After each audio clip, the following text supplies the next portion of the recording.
It was a humid summer night in 2021, and I was out late, enjoying drinks with my friends.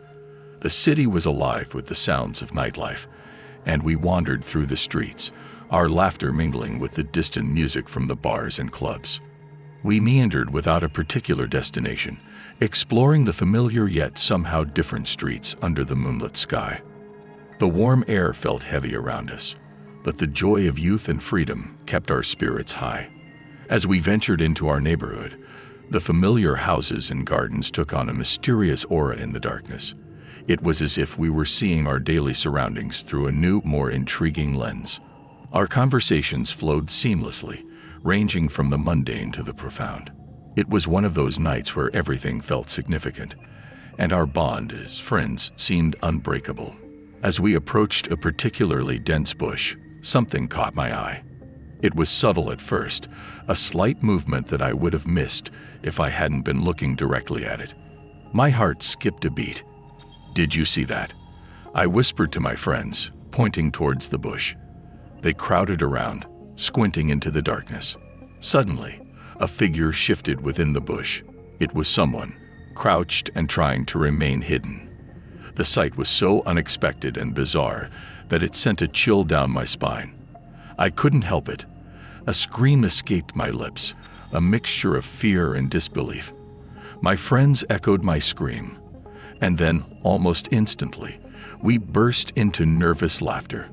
What was happening? As we backed away, the figure remained still, its presence now an eerie shadow in our minds. We hurried home, our previous joy replaced by a sense of unease. Once home, the effects of the night's drinks began to weigh heavily on me. I stumbled to my room, my mind a blur of the evening's events. Collapsing into bed, I fell into a deep, alcohol-induced sleep. But this was not to be a restful night. I awoke suddenly, my mind alert, but my body unresponsive. I tried to move, to call out, but my limbs were like lead, my voice a mere whisper in my throat. Panic set in as I lay there, trapped within my own body. This was sleep paralysis, a phenomenon I had experienced before, but never like this.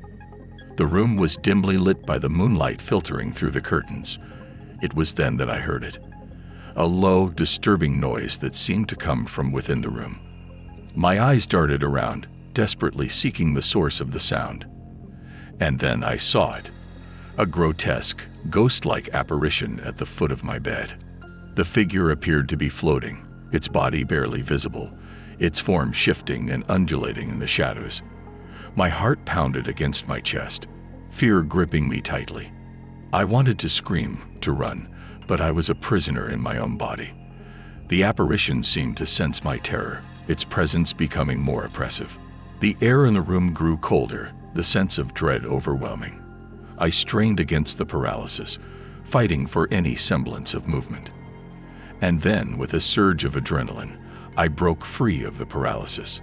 A scream tore from my throat, loud and desperate. As quickly as it had appeared, the apparition vanished. The room returned to normal, but the sense of fear lingered, a heavy weight in the air. I lay there, panting, my body drenched in sweat. What had just happened? Was it a dream, a hallucination, or something more sinister? The next morning, I recounted the experience to my parents. They listened, concern etched on their faces. They attributed the incident to sleep paralysis, a logical explanation. But the fear in my voice, the details of the apparition, left them unsettled. I had heard of sleep paralysis before, but nothing like this, nothing so vivid and terrifying. The memory of the apparition haunted me, a shadow at the edge of my mind. The days that followed were filled with a sense of unease. I couldn't shake the feeling that something was lingering, watching. Night after night, I lay awake, fearful of what might appear. The comfort of my room now felt tainted, the shadows hiding unknown terrors. As time passed, the intensity of the experience faded, but it never truly left me. It became a part of my story, a chilling reminder of the night when the boundaries between reality and nightmare